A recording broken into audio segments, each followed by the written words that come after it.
Hey everyone, my vacations are over and I am back with a build I think some of you will enjoy. First of all, I must say that it is slightly harder to play than the other builds I have already talked about. It does a great mix of physical and ice damage, and it rewards good spacing and timing. And that is why I call it the Frost Dancer. Let's dive right in.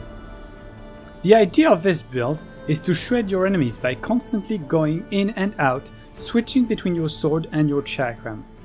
Chakram is definitely one of the most unique playstyles in the game, and I have been enjoying it quite a lot. Let's begin with the gear I use. For the weapons, I have Brand, of course. I have mentioned this before, but Brand is probably the best one-handed sword in the game. And it has mixed ice and physical damage, but also reduces enemies' resistances to both ice and physical damage by 25% by inflicting chill and pain. This makes this weapon deal way more damage than indicated after a few swings. I enchant it with Whiplash for some more physical damage. Then I use the Frozen Chakram, which also does a mix of physical and ice damage, but adds another debuff, Elemental Vulnerability, which reduces enemy resistances to any elemental attack by another 25%. You can enchant it with Hunput if you have the expanded library, but I recommend the Heroic Kingdom for the passive damage increase, so you would have to go into someone else's game for this enchantment. Let's get to the armor now. I use the Scholar Circlet enchanted with Rain for all the very good stats it provides. The cooldown reduction, mana cost reduction and mana regen from the enchantment will help you constantly harass your enemies with ranged attacks.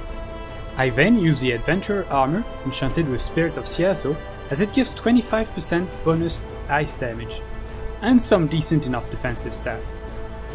I then use the Kazite boots enchanted with Assassin for some more physical damage, impact damage and stamina cost reduction. I would not recommend using the upgraded version, the Master Kazite boots, as they don't give as much stamina cost reduction and increase your mana cost by 10%. I recommend using the Luxury Tent, as you really need to stay light on your feet. Blocking is not really an option as you don't have impact resistance against big bosses, and you will need that stamina to keep dodging and running effectively.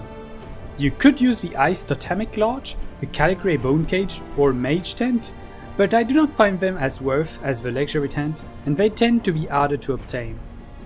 Let's now go over the skill trees I use and my quick slots. I of course use Philosopher for the Chakram skill tree, then the Caudal Hermit for the increased power of boons, as we will be using Discipline constantly, and the Cool Boon as much as we can. And then the Spellblade skill tree with Infused Frost and Elemental Discharge to give us some more ice damage. As for the skills I use, I have the 3 Chakram skills, Sweep Kick for some extra impact if we need it, the Cool Boon, Elemental Discharge, Infused Frost, of course, Brace, because it's overpowered and we need it to cast Chakram spells. Let me now give you some piece of advice to explain how to play this build. The first thing you must master is the Spellblade rotation. In order to do the maximum amount of damage, we need the Cool Boon and Infused Frost applied at the same time. Sadly, Infused Frost consumes the Cool Boon when you cast it. That is why you need to maintain a stable rotation. Whenever you start adventuring, cast the Cool Boon and then the Infused Frost. The Cool Boon cooldown will be over before the Infused Frost runs out. Cast the Boon again as soon as you have it back and you will have the maximum damage during that time. When the Infused Frost runs out, cast it again and repeat the rotation. You should be able to maintain both buffs most of the time, and the mana regeneration you get from the Philosopher Breakthrough and the Rain enchantment from the Scholar Circlet will ensure you never run out of mana while maintaining this rotation. Let me now give you some more combat-oriented tips. The Chakram is a weird weapon, requiring you to be relatively close to your enemies in order for your skills to hit. It is quite a dangerous playstyle. Use the Chakram Arc spell to inflict very high impact damage to your foe, and then chain it with Chakram Pierce or some sword swings to stagger him. Keep going in and out, hitting with your sword when your Chakram spells are in cooldown, and you will deal a pretty impressive amount of damage. Remember that you are not very tanky, and you will die pretty quickly if you get caught. Play with your reach. Most enemies cannot hit you when you cast a max range Chakram Pierce. Last piece of advice will be about Chakram Dance. Though this skill is pretty powerful, it is also risky to use. When casting it, it will not be moving for a long time, so it is best to use it when your enemy is trying to get up after a stagger. You also need to be careful. This skill makes you take one big step back.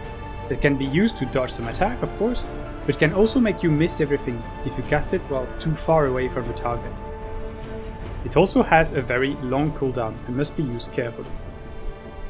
That will be all from me. I will leave you with the usual bully Calixa test. I hope you enjoyed this video. If you find it interesting, do not hesitate to subscribe as it helps me more than you think.